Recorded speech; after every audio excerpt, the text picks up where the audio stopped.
My name is Nick Lord, and I'm a reader in criminology at the University of Manchester in the UK.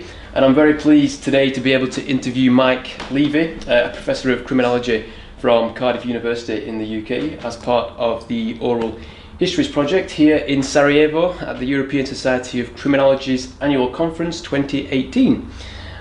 So Mike, I think the first, or the best place to start the interview would be with your early career. So I know, for instance, that you were an undergraduate student at Oxford.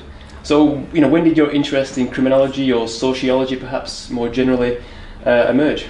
Well, I studied philosophy, politics and economics with some sociology. And I was on an activist group of campaigners for reform of the PPE degree, which was recently headlined by The Guardian as the degree that rules Britain. Indeed. And advocating for a full role of sociology in this, to which the answer in 1969 or 70 was because I said, why can't we have more sociology like in Cambridge? And the answer in this rational society was, we don't take any notice of what happens at the other place. The other place being Cambridge. Indeed. And so I did some sociology as part of that, but I also did development economics. I did the politics of Western Europe as an option, the politics of the US as an option, as well as economics courses, and that turned out to be all quite useful in my later career. But I was just interested in crime. I had there was nothing apart from reading some Durkheim in my undergraduate degree that propelled me in the direction. I thought, well, I got a reasonably good degree. I'll apply to Cambridge it was the last year of the diploma in criminology. Right, okay. And because it wasn't worth a full master's in those days. And that was the early 70s? That was 1971. And I was accepted. They had a maximum of 16 people, and I was the 17th. They took one extra. An exception.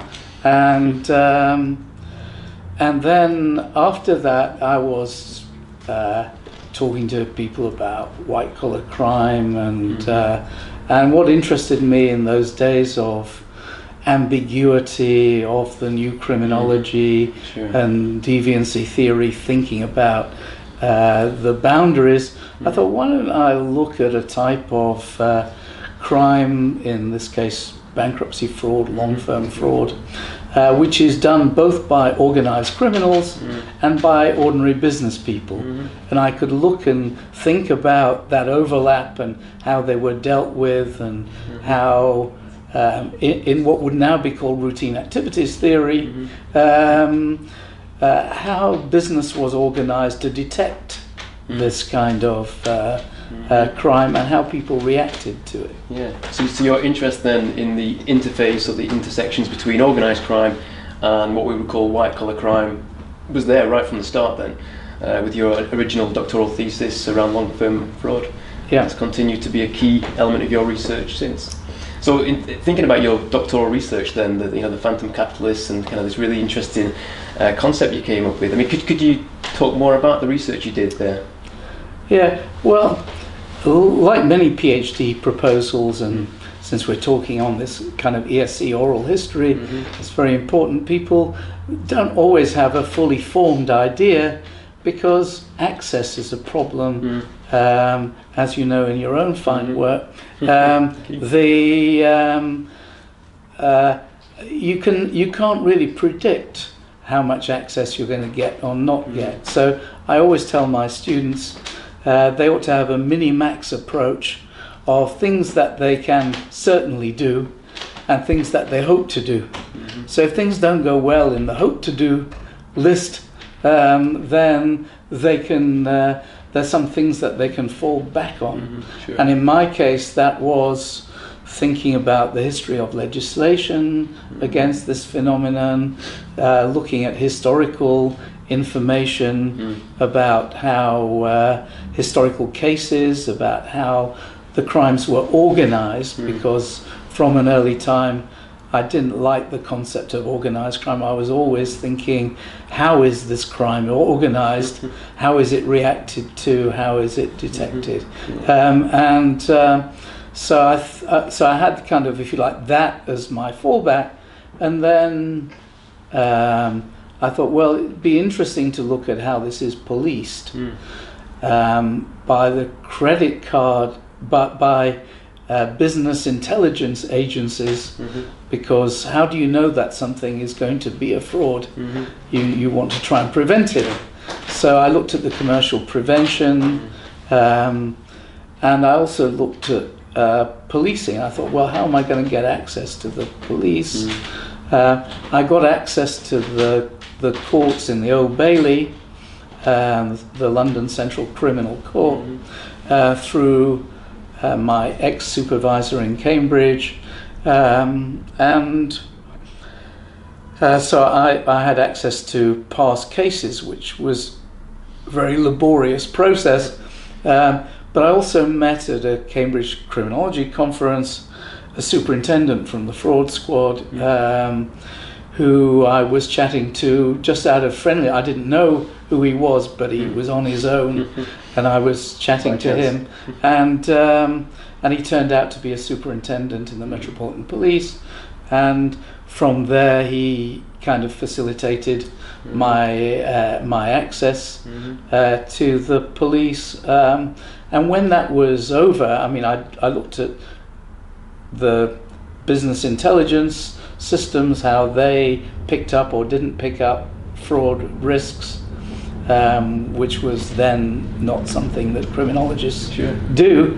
I looked at how it was policed. I looked at how the courts dealt with it. I sat in on a couple of cases. I worked as a defense lawyer's clerk in a fraud case where my client was asked if he wanted to give evidence for the prosecution, and was told by one of his co-defendants that they would shoot him if he did, so he decided not to. So I looked at the control side, and I thought, why don't I try and interview some offenders? And in a way, I was lucky they weren't. There'd been a big anti-corruption drive. Some of the fraudsters who had been paying off the cops were in jail. And after Laurie Taylor and Stan Cohen's book Psychological Survival, there was a freeze on anybody doing interviews in prison, and I was lucky enough to be the first person allowed in jail to interview offenders, and I also interviewed some people on the outside. And I'm pleased you mentioned methodology, actually, because I remember when I was a PhD student of yours back in Cardiff over 10 years ago now.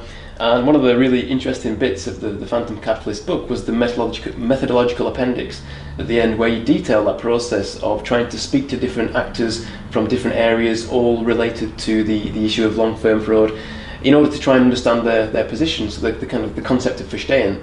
And is that something which has been relevant for your research since, trying to understand different perspectives to corroborate and validate these qualitative insights that we gather through our research?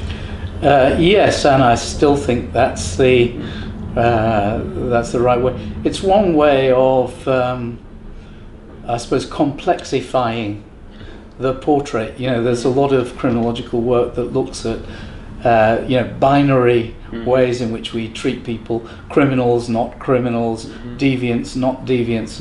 It's a spectrum. So, understanding the way that criminal careers develop or don't develop, understanding the way in which, some people get drawn into a formal social control net and others don't. That's an important part, but also as a way of seeing whether police perspectives are shared by offenders, or vice versa, or whether there's a significant difference. You then have the problem of working, well, who do you believe? Or perhaps they are both telling the truth as they see it. That's an interesting question. How do we determine which is the more plausible account with different research perspectives? I mean, I guess that's something you've considered as well in your research. Yeah, I don't think there's any objective way of doing that. of course, in a sense, if you were doing it as a forensic investigator, you might have, particularly in the case of whether it's in the case of fraud or money laundering, or whether it's the case of you have surveillance cameras and stuff, you might look for hard data that corroborate one story more than another. But it is a problem that, I mean, I'm a fan of interviewing and verstehen and perspective, but you have to also accept that people may not properly understand why they do things.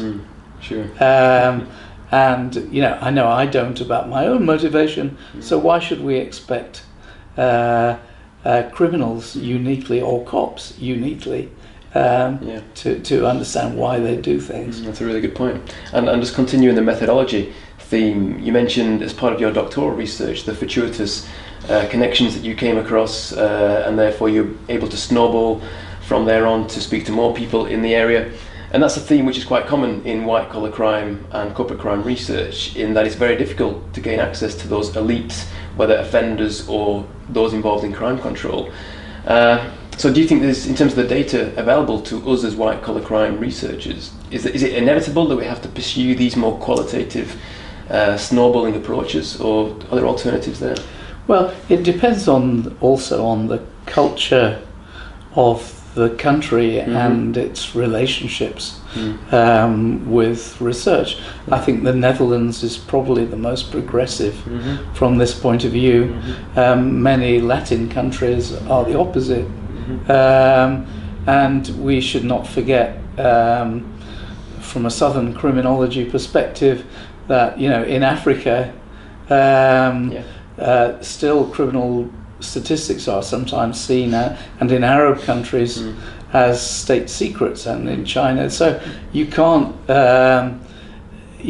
you may adopt what the Chinese would call guangxi, networking to get information and access to people. But when it comes to using it formally, particularly using consent in ethics forms, etc., that then becomes a problematic feature, which it wasn't in my day, because I was actually concerned about the ethical dimensions of what I did, but there were no consent forms that you had to give people, and still, you're having a conversation with people before you approach people for access. A lot of these things are not really allowed for in formalistic, psychologistic research design issues.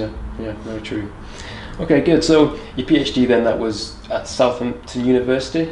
Yeah. Is that right? And then thereafter you quickly took up a position in Cardiff. Was that the end of the 70s? No, in 1975. Before you finished? Before I finished. Yeah. I was asked at my interview, it was a rare thing in those days for people to have PhDs, and you could be appointed without one. I was John Martin's first successful PhD student in his 50s. But I remember being asked at my interview, so is your PhD just about finished? I said, yeah, very close. Well, in fact, it took me 4 years. So was that the criminal offence of obtaining a pecuniary advantage by deception? No, because I persuaded myself that, like a white-collar criminal does, that it was almost finished, but nobody told me to stop, and my PhD was actually 240,000 words, 730 pages or so, because nobody told me to stop, and this was before the invention of computers, so there was no mechanized way of telling how much you'd written. Wow. Yeah. And so since you arrived in Cardiff then, I wonder if you could tell us a bit more about the research that you've been involved in over that period. So since 1975 to the present day, quite a large research program. Yeah, well, that's 43 years I've been in Cardiff University on the staff. The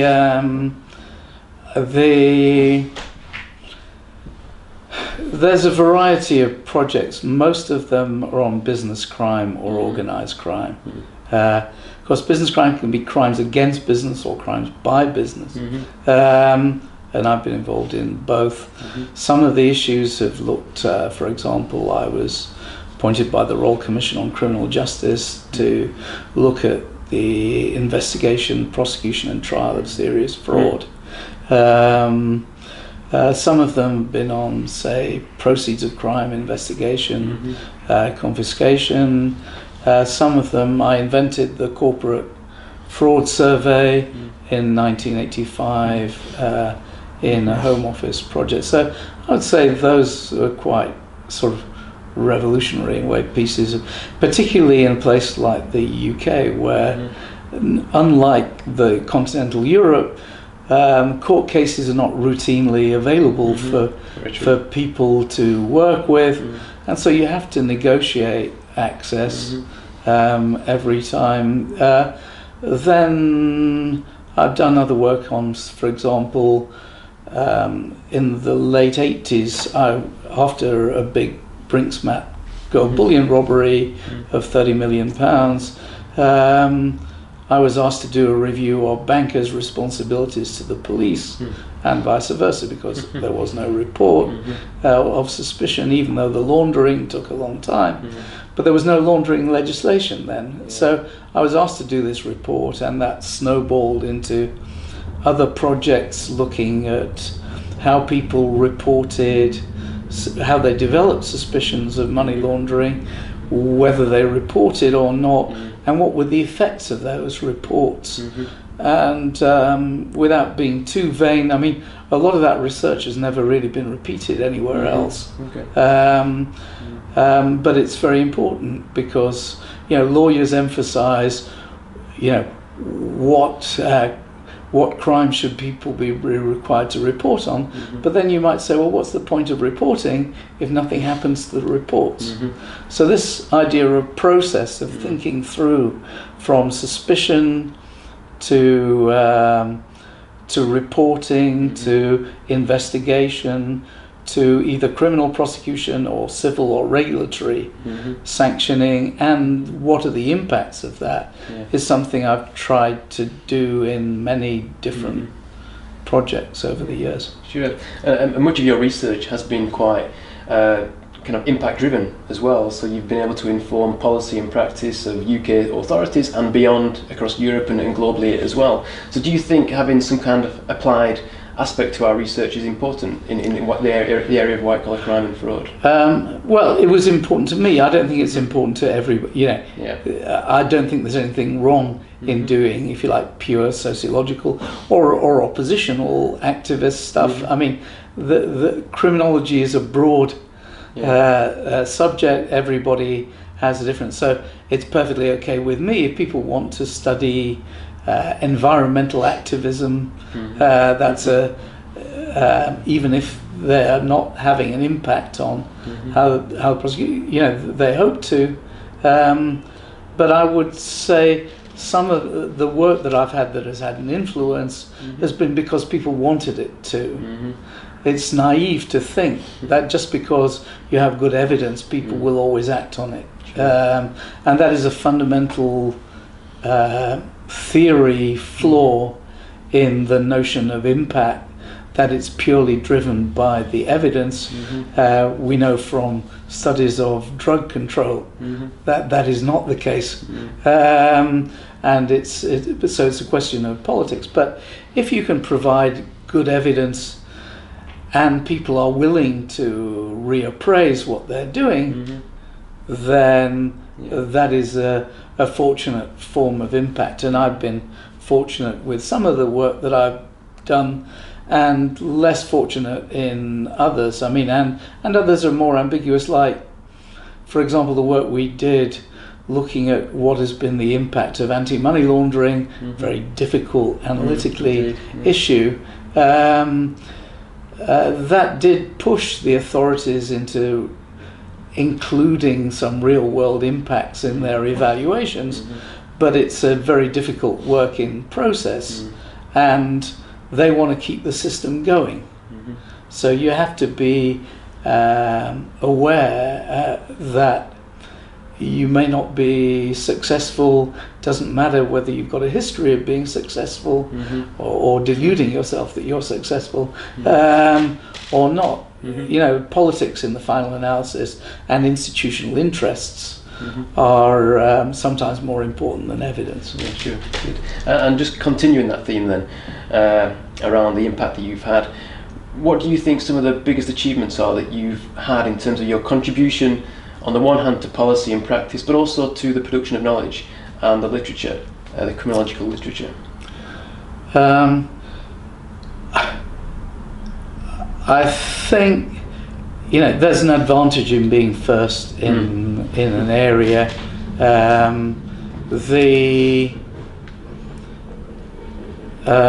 So I would say that I probably had an influence in making the kind of white-collar business crime area more understandable to people, more ambiguous than a pure ideological theory would generate, because people don't always act in their own interests. And so the kind of Marxisant theories that were current when I started have to be moderated in the face of people's perceptions of the process. I would say that the collection of data which I've done on, say, sentencing and policing and stuff, and the amount of resourcing of this and the way that it is deployed has helped people to think in a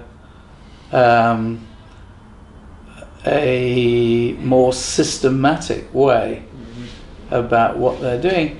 But you know, that's a very partial influence. Likewise, the work on the organization of crime, trying to get people to rethink, instead of organized, not organized, or disorganized, how organized, and thinking of it as a kind of problem-oriented policing issue. That's had a bit of an impact, but I wouldn't say I've had a huge impact on criminology generally. Well, I think you do yourself a disservice, Mike. You know, your research has been very influential, for instance, in my own career, as you mentioned, about how crimes are organised, white-collar crimes, and so on. So, you know, but as my mother would say, I've got a lot to be modest about. Indeed. So, you know, in that time as well, you've had quite an extensive research career. What are some of the biggest challenges that you faced in carrying out research in academia, you know, European criminology? Are there any particular challenges that you've encountered in that time? Almost every project I've done has been a challenge. Right. There's very little that I've done that was easy. Almost in the early days, actually, the anti-money laundering stuff was because most of the areas that I've worked in have been areas nobody, I mean, without being too kind of romantic about it, no man has ever trodden before. And that has advantages and disadvantages. What advantages? People are genuinely curious. They've not seen people with an interest in this before, and I try to be I am interested in them and in the way that they think and behave, and I hope that comes across to them, and is one reason why I get better cooperation. But you know, if I was doing work on, say, police corruption in Mexico, then you have to understand that's not such an easy thing to get people's collaboration in. So but I've, in general, the problems are, you know, how do you get people's cooperation? How do you make sure that they're going to really cooperate as opposed to just say they will? And I would say that's actually got harder. The more people in the field and the more mediatized the process gets, the harder it gets. And you know, the UK is quite a kind of secrecy-oriented society.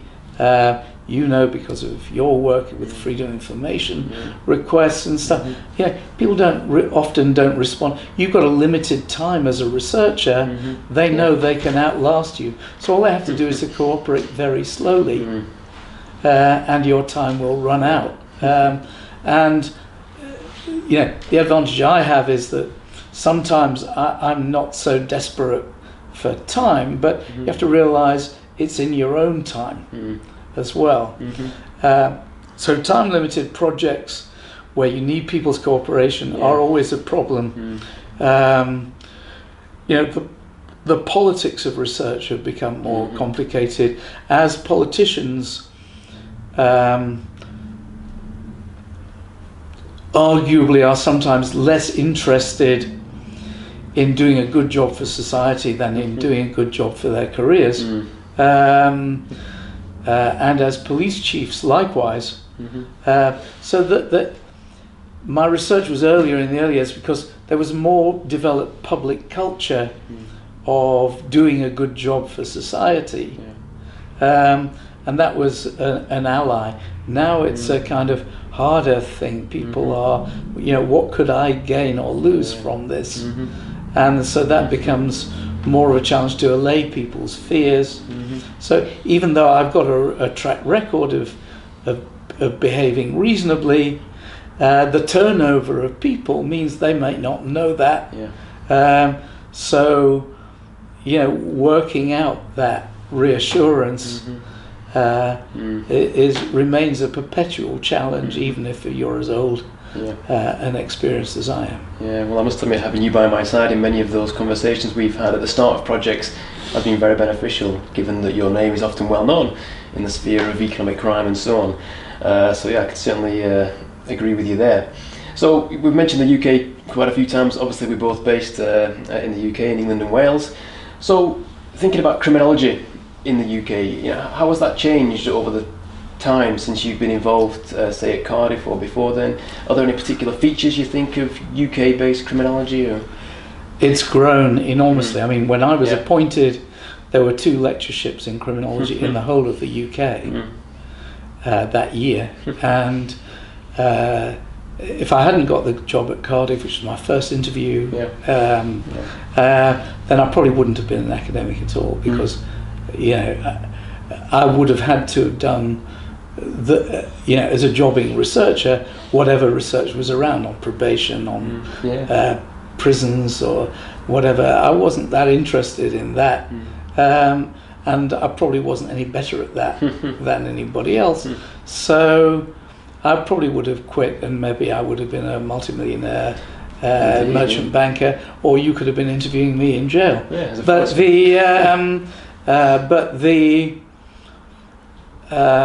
criminology has grown. I mean, it's exploded since the late 80s.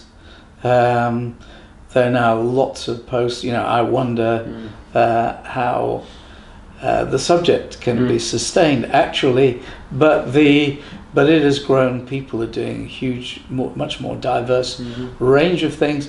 There are more people doing white collar and organised crime projects, but still a tiny proportion of the whole. And the same applies to continental Europe.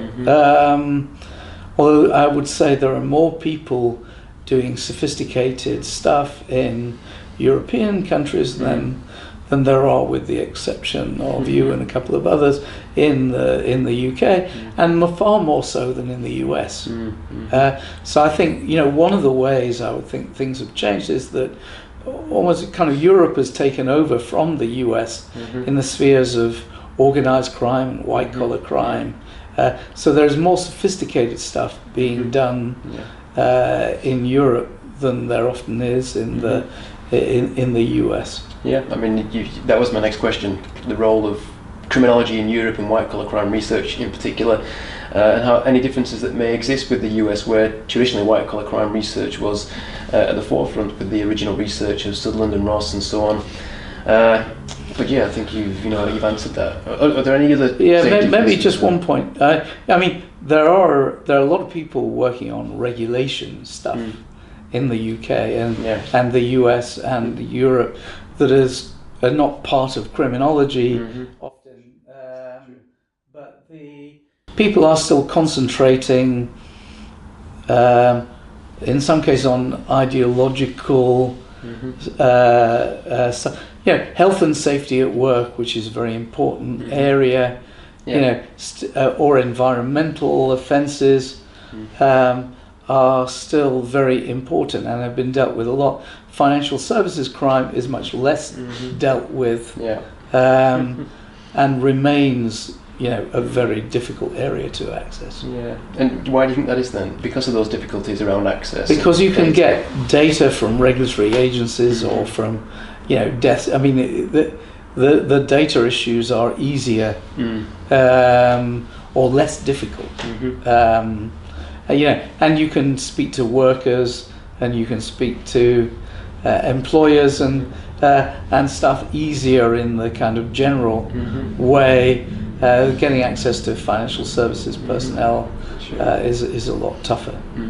And you mentioned this briefly previously, but how do you think that compares with Europe more broadly? So I know from my own research in Germany and the Netherlands, accessing data seems to be much more straightforward, where there's a much higher level of cooperation with the authorities, with academic and scientific researchers. They're much more open and in some cases obliged to assist where possible. Whereas in the UK we often have difficulties gaining those kind of data and that kind of access.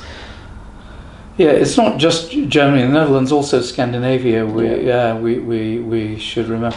I think there's a sense in which the sort of public authorities have more kind of, first of all, court and prosecution records are publicly accessible in ways that they're not in the UK.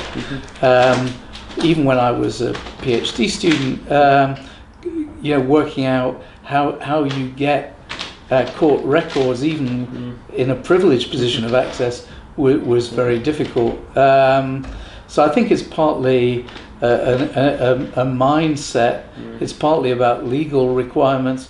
It's partly the culture of, in Germany and Netherlands, most people are working from law faculties. They've already got developments. Often they're dealing with their own ex-students or adjunct professors. Speaking to the people involved in the Yale white-collar crime project in the 1980s in the US, if it hadn't been at Yale, they would never have got access. Because a lot of the judges and the prosecutors were Yale graduates, and so they could, do their networking through prestige. So we have to think about these elements of culture and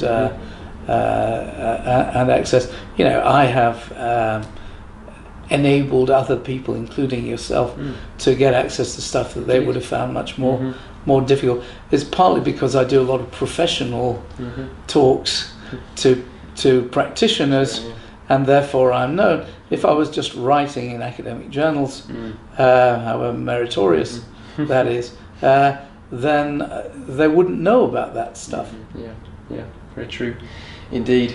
And so, as we're at the ESC annual conference, Mike, I think it's important that we discuss your role within the European Society of Criminology over the years. So, could you tell us a bit about when you first got involved with the ESC and how things have progressed since that time?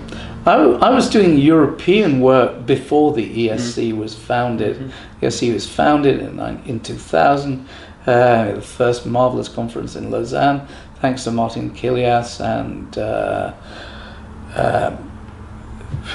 other Dutch scholars, for example, Junger Tas, and a variety of people who got it together. But I had tried to do research in, for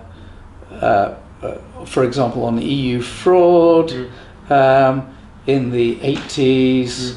I remember we had some very productive meetings in the Bundeskriminalamt, and I have to say that as the son of a concentration camp survivor, made me feel very strange going inside the electronic gates in Wiesbaden. But we tried to do that before. So I was a Europhile. I am a Europhile, and I speak French reasonably fluently and a smattering of a few words of other European languages. So I was very happy to be in the founding board as one of the few Brits who were interested in European criminology and already worked with Dutch criminologists. I was very happy to be part of that, and from small beginnings, it's now great conference, and I think it's the embodiment of this freedom to travel, which how long? At least for the moment, and here in Sarajevo, it's a bit harder for Bosnians, but it's been an important thing to try and develop. And one of the interesting things, as you know, as a leading white collar crime scholar yourself, there's a lot more serious white collar crime research. And a lot more serious organized crime research and a lot more serious money laundering research in Europe than anywhere else in the world. And and that's a great thing for people to kind of get together and have proper discussions about their disciplines. And more generally, in every sphere of activity, there's been an explosion of European interest, helped by being in nice places, like Cardiff, especially like Cardiff. That's in Wales. That's in the UK.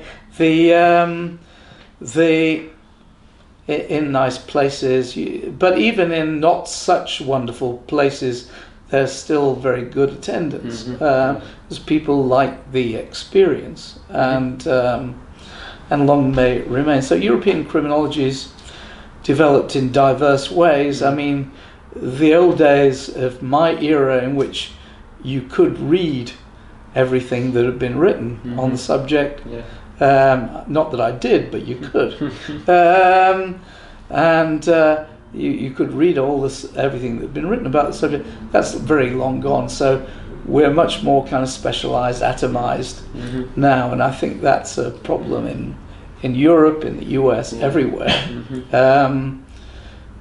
So as a very elder statesman now,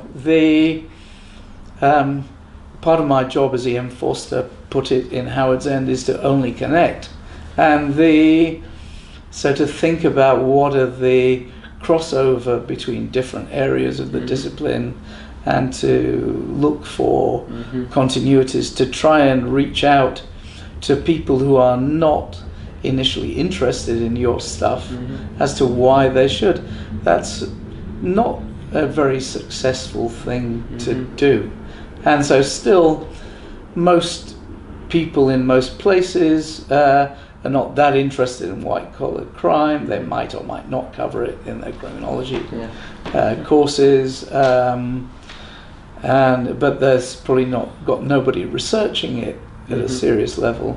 And is that a problem? Not necessarily, but attempts to get ordinary criminologists in a non-negative way interested in white-collar crime research have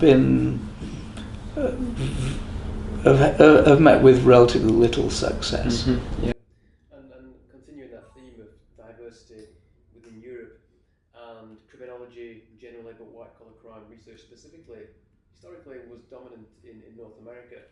But do you think Europe, as a very culturally diverse region, offers much in terms of the building of theory, collaborative empirical research that we can draw upon to develop our ideas around white-collar crime and criminology more generally in the future?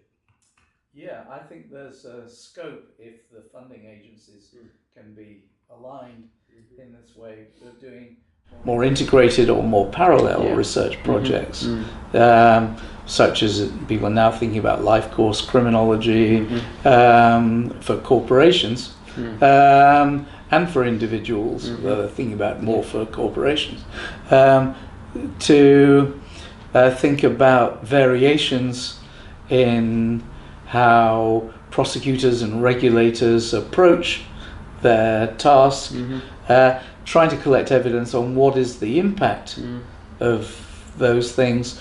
Are there variations in white-collar offending in different countries, and in what respects? I mean, on the one hand, this is transnational activity sometimes.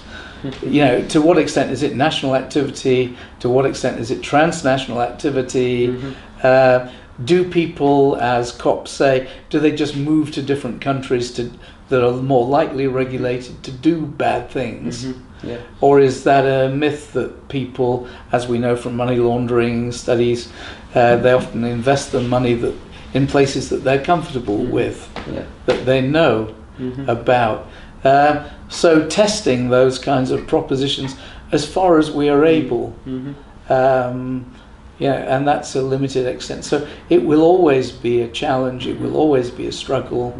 But the issue, as I try to argue consistently, is: do we just focus on the problems that we've got the best data for, that we can do the most sophisticated statistical manipulations of, or do we actually try and deal with issues that are sociologically fascinating, culturally fascinating, and perhaps also present some of the biggest crime control problems, like in many countries in the world, corruption, these are, or elite corruption as well as ground level corruption.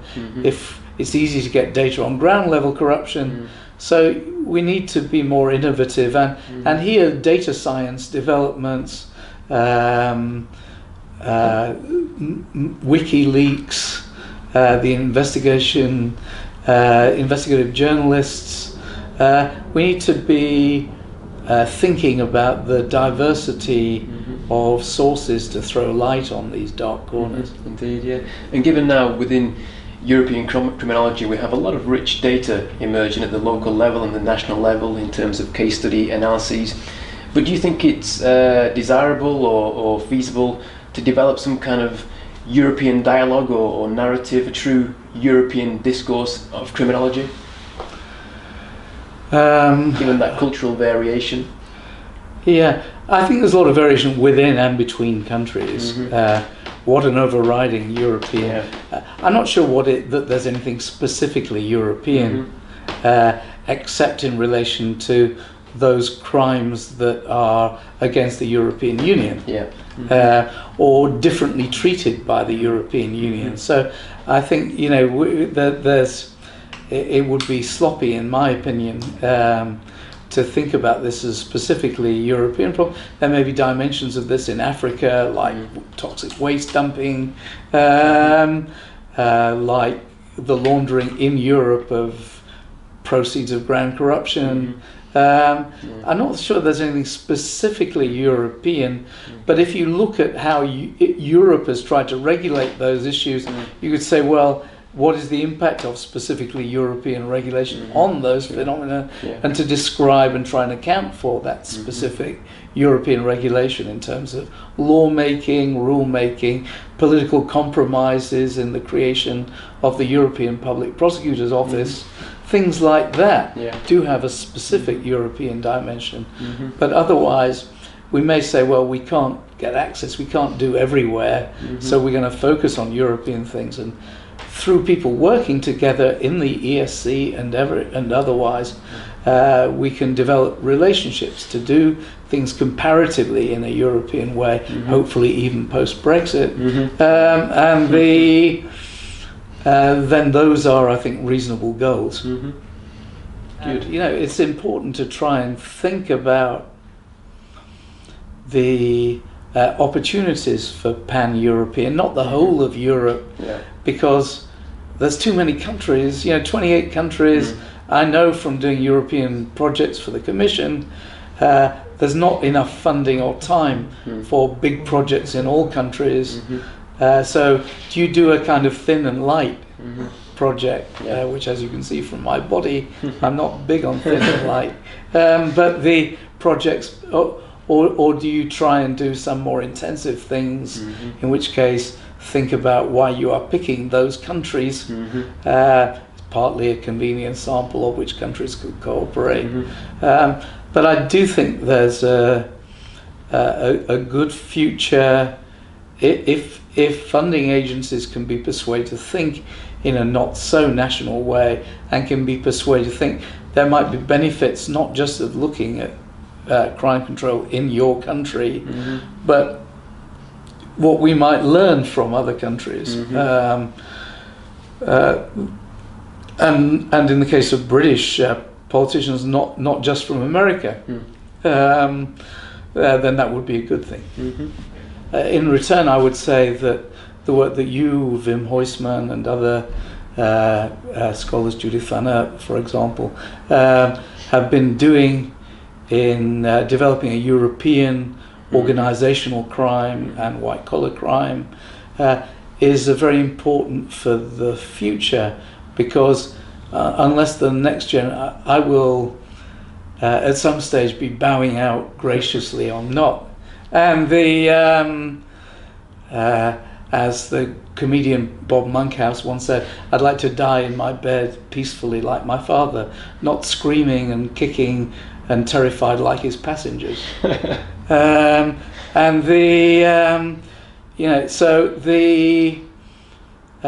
I bow out, it's very important that the next generation, you, Wim Huysman, etc., take over and are able to develop this, because the longevity of scholarship is not as great as we would like to fool ourselves through techniques of neutralization into believing, and so this is a developing process. So you need to keep certain kinds of flames and ways of thinking alive, and I'm glad that people like yourself are going to be around for many years to help us think through and also to give the kind of longue durée perspective that I have as somebody who's been working in cognate fields, white-collar crime, organized crime, terrorism, money laundering,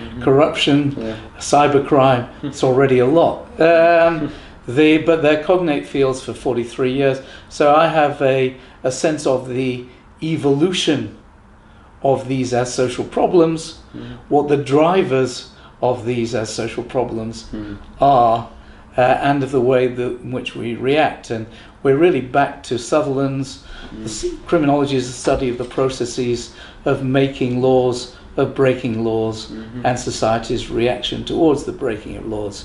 Now, I've tried to do this in the several fields that I've worked in. There are many others, but it's that sense of the dynamics of crime control that people working at a point in time very often miss, because people are thinking, politicians don't want to know that something has been tried before, because everybody wants to create something new.